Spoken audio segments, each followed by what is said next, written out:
नमस्कार मित्रमैत्रिणींनो, जाती अंतासाठी आंतरजातीय विवाह या आपल्या कार्यक्रमामध्ये आज आपल्या बरोबर आहेत दीपाली ताई आणि किशोर दादा।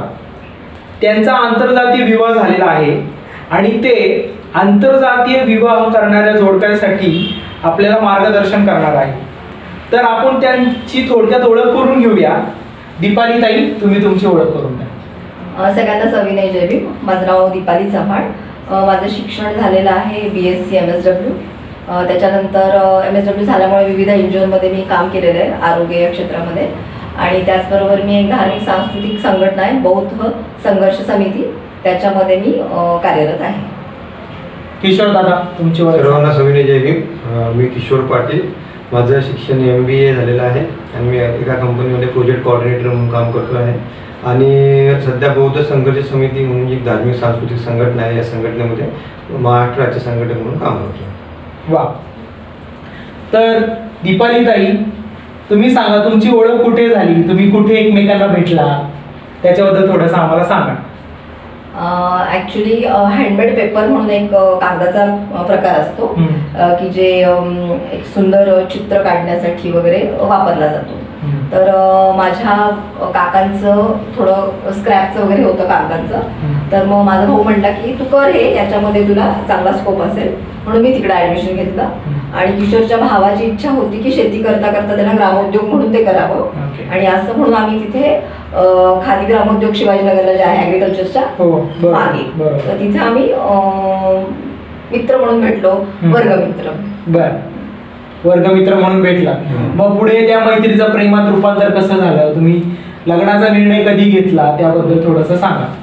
ॲक्च्युली लग्नाचा निर्णय खूप उशिरा घेतला आम्ही, जवळपास म्हणजे एकमेकाची 10 वर्ष आम्ही एकमेकाच्या संपर्कात होतो आणि त्याच्यामध्ये खूप चढ उतार असे झाले की नॉर्मली जसं एक कोणतरी कोणाला प्रपोज करतं आणि मग आपण ठरवतो, अशा पद्धतीचं कुठलेही काही झालं नाही। जे काही आमचं झालं ते सहवासातून प्रेम होत गेलं। म्हणजे नंतर जसं आम्हाला जसं मगाशी आपण बोलता बोललो की कास्ट सिस्टीम कसं आहे, तर मग मला पहिले जात कळली, जात कळल्यानंतर सगळे प्रश्न निर्माण झाले आणि त्या प्रश्नाच्या अनुषंगाने आम्ही चर्चा करत गेलो आणि साधारणपणे 10 वर्षाचा कार्यकाळ झाला आणि 10 वर्षानंतर आम्ही लग्न केलं। एकमेकांची जात जेव्हा कळली तेव्हा नक्की पुढे घडलं काय?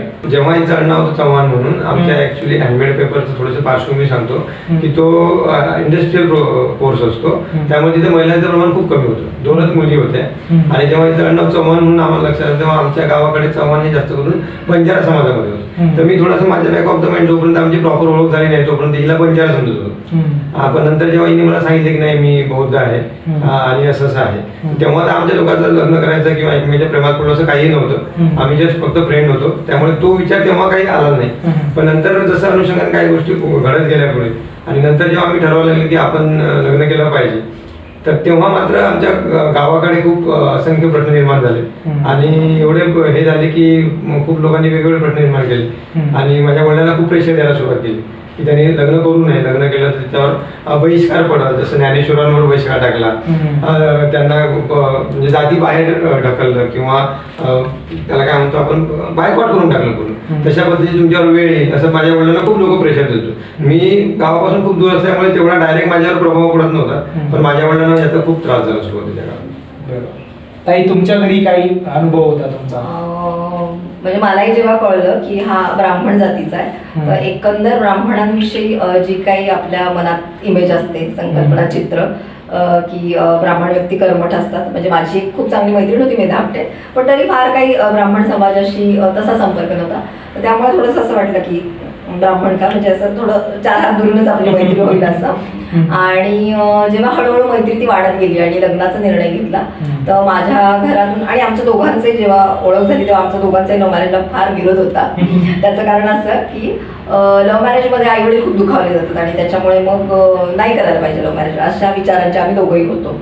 आणि माझ्या घरून तर बराच विरोध झाला मला, म्हणजे आपण जे बाबासाहेबांचं म्हणतो की स्त्री जाती व्यवस्थेचं प्रवेशद्वार आहे, तर ते खूप अनुभवलं मी।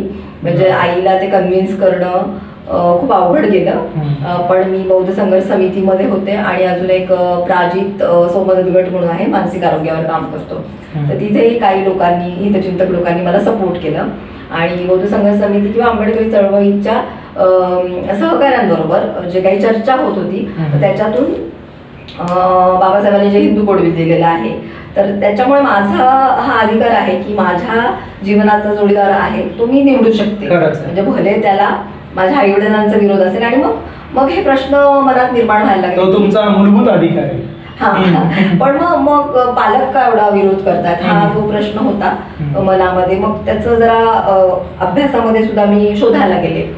तर मनुस्मृतीनं एकतर मुळात याला हे केलेलं आहे, विरोध केलेला आहे. आणि मग काही थोडंसं वाचनामध्ये असं आलं की ज्या आंतरजातीय विवाह ज्यांच्या मुलांनी केले त्या आई वडिलांना खूप खूप जहाल अशा शिक्षा दिलेल्या आहेत. त्यामुळे आंतरजातीय लग्नाबद्दल लोकांच्या मनात जी भीती आहे आणि त्या भीतीचं आजही कसा तो अवशेष आहे शिल्लक. आणि इज्जत म्हणजे पोरीनं असं केलं म्हणजे आमचं नाक गेलं, आमची इज्जत गेली, हे ते सगळे त्याला प्रतिष्ठेचे लेबल्स जोडलेले आहेत. त्याच्यामुळे आपल्या आईचा आपल्या लग्नाला एवढा विरोध आहे. हे थोडा हळूहळू पचवलं आणि थोडासा तो डायलॉग करत त्या विरोधामध्येच झालं आमचं लग्न. मग तुम्ही लग्न कुठल्या पद्धतीने केलं? आम्ही लग्न 2 पद्धतीने केलं. एक बौद्ध पद्धतीने लग्न केलं आम्ही, आणि दुसरं आम्ही स्पेशल मॅरेज ऍक्टच्या अंडर रजिस्ट्रेशन केलं. स्पेशल मॅरेज ऍक्ट पण विवाह केला. अरे वा, सुंदर. आणि लग्न केल्यानंतर तुम्हाला काही संघर्ष जाणवला का की लग्नानंतर जेव्हा तुम्ही नवरा बायको म्हणून समाजामध्ये वावरू लागले तेव्हा या जाती व्यवस्थेचा पुढे तुम्हाला अडथळा निर्माण झाला का? ह्याच्यामध्ये एक गोष्ट मला क्लिअर करायची की काही सुरुवातीच्या काळामध्ये जेव्हा दीपालीचं लग्न प्रसंगी ती घरात आली होती तेव्हा आमचे एक काका होते. म्हणजे त्याच्या ते सांगण्याचा उद्देश हाच होता की त्याच्यातून जातीच्या व्यवस्थेचं तुम्हाला थोडंसं अंदाज येईल की ती कर्मठ आहे जाती व्यवस्था. ते तिच्या हातचं खात पण नव्हतं. तेच माझे वडील जे होते हे पहिलेपासूनच थोडेसे या सगळ्या परंपरांना हे करणार होते, विरोध करणार होते. पुरोगामी. पुरोगामी आता आपण शब्द वापरलो, तेव्हाच्या काळात पुरोगामी अशा नाही, पण त्यांना पटायचं की याला काही अर्थ नाही आहे. त्याला वेगवेगळे छोटे मोठे कारण होते की ते शेतकरी असल्यामुळे वेगवेगळ्या जातीशी त्यांचे संपर्क यायचे. आणि त्याच्यामध्ये भरपूर बौद्ध समाजाचे जे व्यक्ती होते ते आमच्या शेतामध्ये काम करायचे. आणि त्यांची मैत्री असल्यामुळे थोडासा एक सॉफ्ट कॉर्नर त्यांच्या डोक्यात होता. ऑफकोर्स ते जाती व्यवस्थेचा ते पण भाग असल्यामुळे काही गोष्टी घडत होत्या, पण हे सॉफ्ट कॉर्नर पण आमच्यासाठी खूप थोडा पॉझिटिव्ह ठरला. त्यामुळे खूप तेवढा संघर्ष बाकी ज्यांच्या विषयी तेवढा आम्हाला करायची गरज नाही पडली. त्याचं कारण आमचे वडील ते एक पाऊल पुढे होते. ताई तुमच्याकडून काही?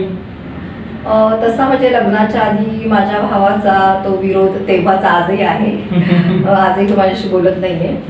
म्हणजे हेच कारण आहे का अजून काही, पण बहुतेक हेच कारण असावं माझं जातीबाहेरचं लग्न. तर तो एक मोठा विरोध त्याचा आजही आहे. आई वडील होते नाराज की लग्न झाल्यानंतर मग तुझं काही नातं राहणार नाहीये, मग तू आम्हाला मेली वगैरे असं ते नेहमीसारखं. पण तसं प्रत्यक्षात झालं नाही. त्यांनी लग्न झाल्यानंतरही ते माझं येणं जाणं चालू होतं. आणि एकंदर माझ्या लग्नामध्ये जरा स्वयंपाक बिघडला होता. म्हणजे सगळं वडिलांवर जबाबदारी आली होती. भाऊ त्रयस्थ म्हणूनच होता. आणि मग तो स्वयंपाक बिघडल्यानंतर पाटील फॅमिलीचा आईला असा अनुभव आला की हे लोक खूप समजूतदार आहे. तर त्यामुळे तिचं यांच्याबद्दलचं इम्प्रेशन खूप छान झालं. ओके.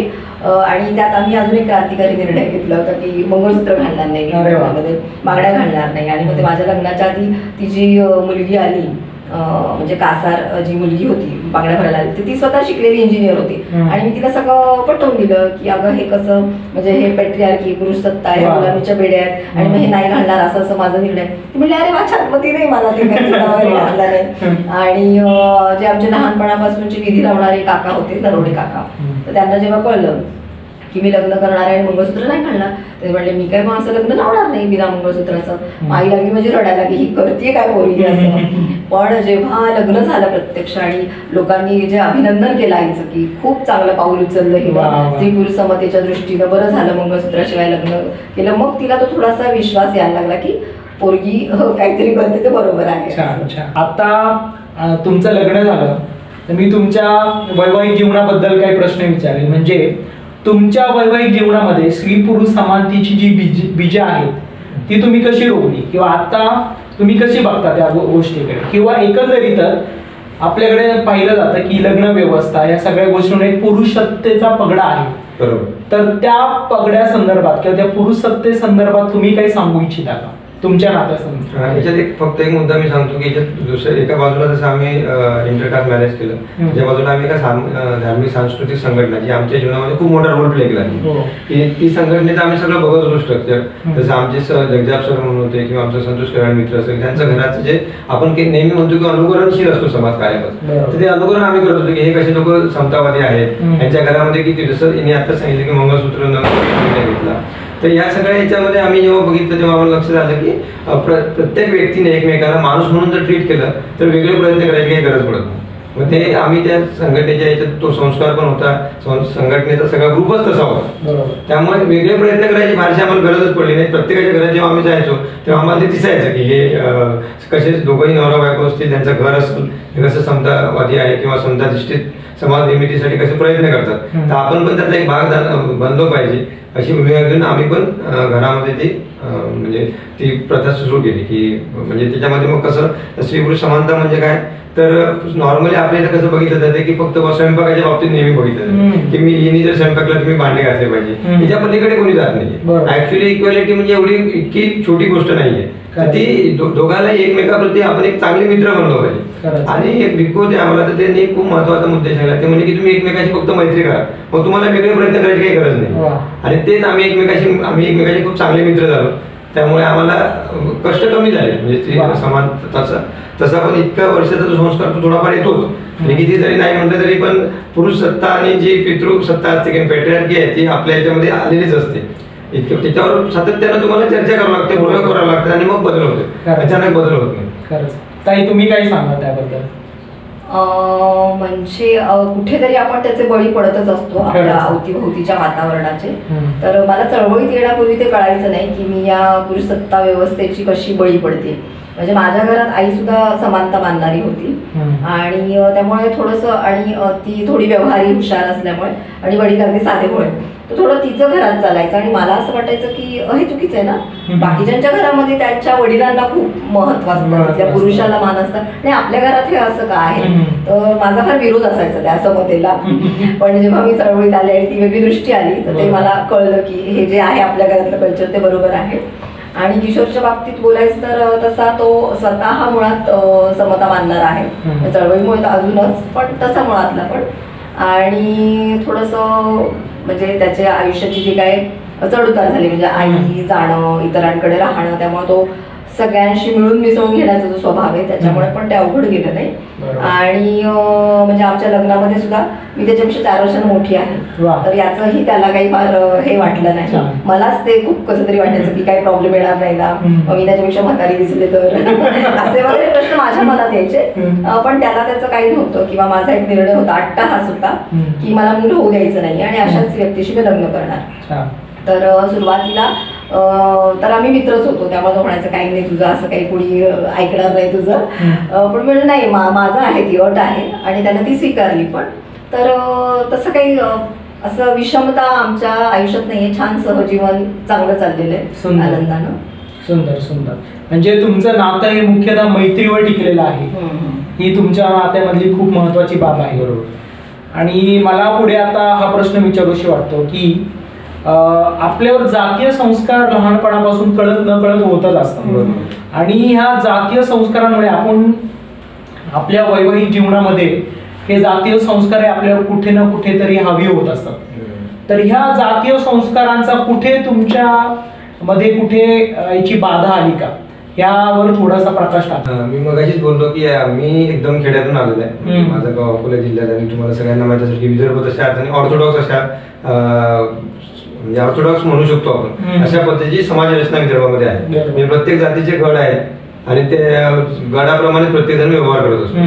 तर आमच्या इथे पण आम्ही विचार जर केला तर अक्षरशः आमच्या घरचे लोक दुसऱ्यांच्या लग्नात सुद्धा जात होते आणि सीधा आमच्या घरी यायच्या.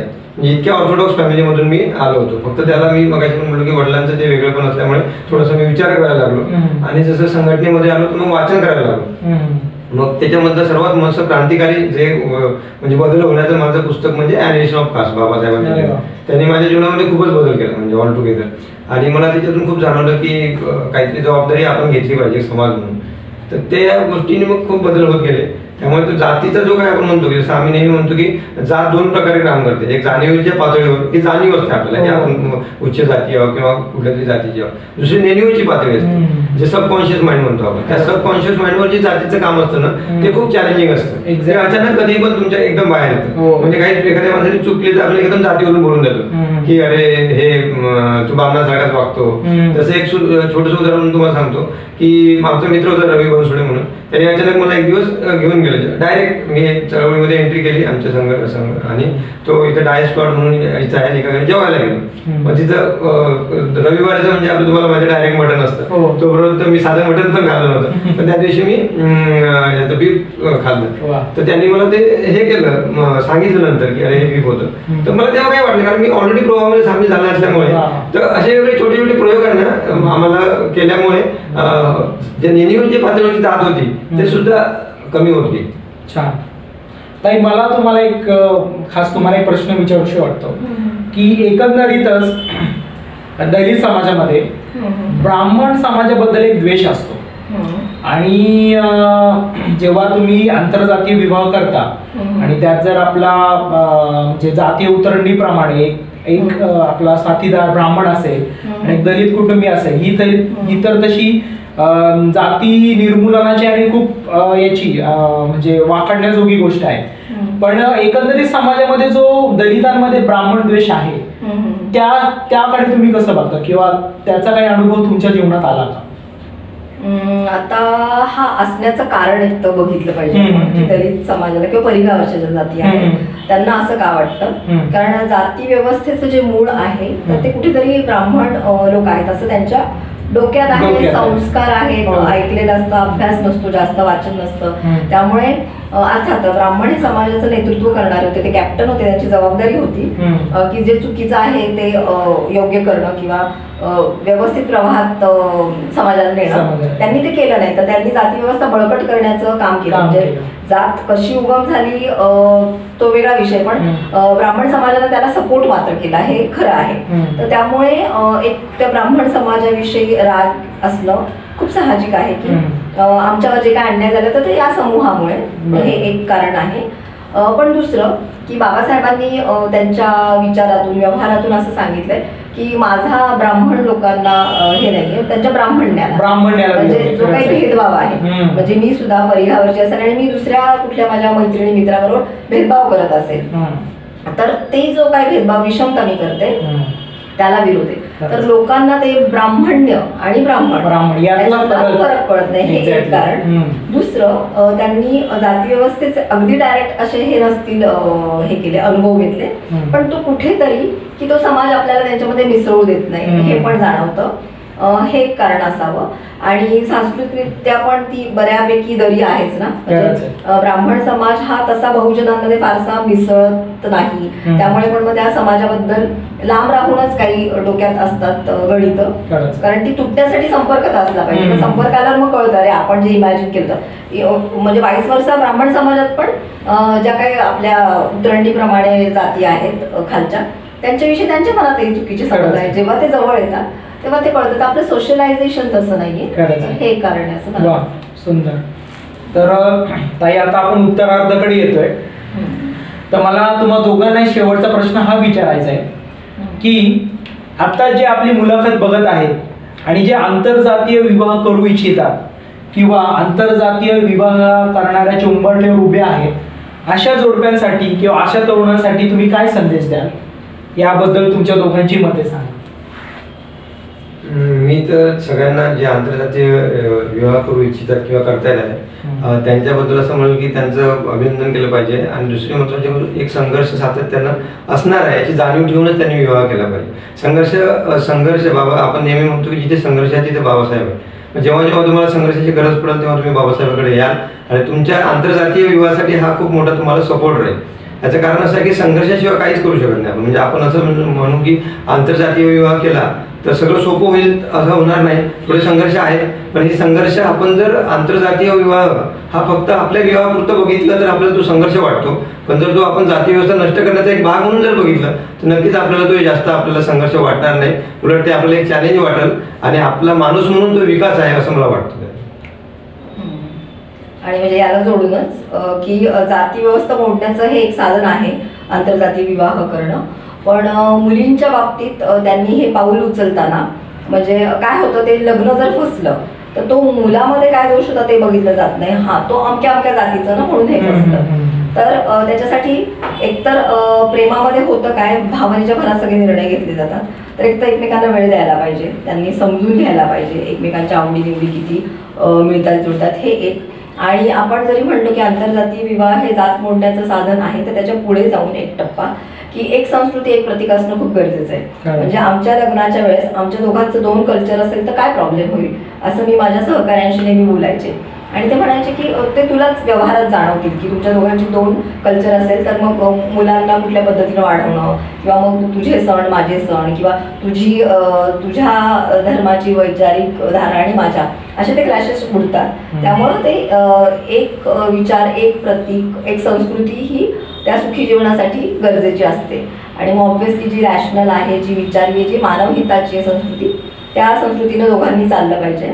तर मला वाटतं की मुलींनी आंतरजातीय विवाह करताना एकतर जोडीदाराबद्दल व्यवस्थित माहिती घेणं, भावनेच्या भरात न जाता निर्णय घेणं. दुसरं, आई वडिलांचा विरोध जो काही असतो त्यांना, कारण खूप मोठ्या ह्याच्यातून त्यांना हे करायचं असतं आपल्याला, तर ते संयमानं करायला पाहिजे ती लढाई, कारण त्यांची पण मानसिकता आपल्याला समजून घ्यायला पाहिजे, या गोष्टी केल्या पाहिजे. आपण शहरात आहोत त्यामुळे आपल्याला खूप सोपं वाटतं. गावखेड्यामध्ये त्याचे जे परिणाम आहेत त्याच्याबद्दलचा गांभीर्याने विचार केला पाहिजे.